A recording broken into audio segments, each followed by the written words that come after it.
แล้วคุณแม่เอ๋ยพ่อมาเด้อเดี๋ยวก่อนรอลาซ้อนใจสิเพียงในยินเสียงไก่เกลีสั่น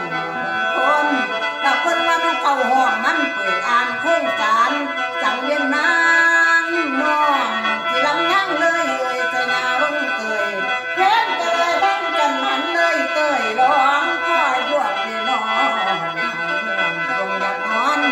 พ่อมาเด้อเดี๋ยวก่อนรอลาซ้อนไก่สว่างหัวใจนางเป็นหอหอมกินนมแกมดอกลาตีน้ำมันกินเคยส่งแถมกินแกมกับแปงตัวกาแกมความเก่าเงาทรงนั่งกอดเขาบัดความเก่าเอา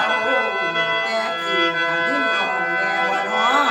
ที่คอดังเสียงเห่าเนาล้มที่หอด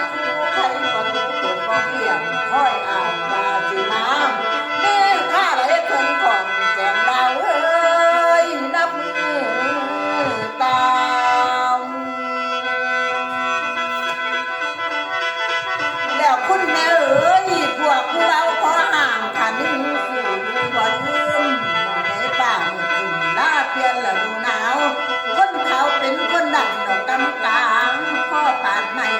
นอนเพียงไปจนหลายแห่งนอนตายเองออกผ้าห่ม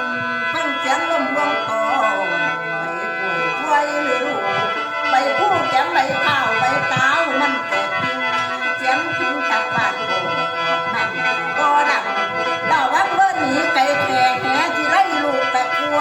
เงื่อนหัวหาบนส้นลมตีต่อพองผาหนาวลงหัวเอาขามาคุ้มตาเบาสาวน้ำขาดว่ามีขัน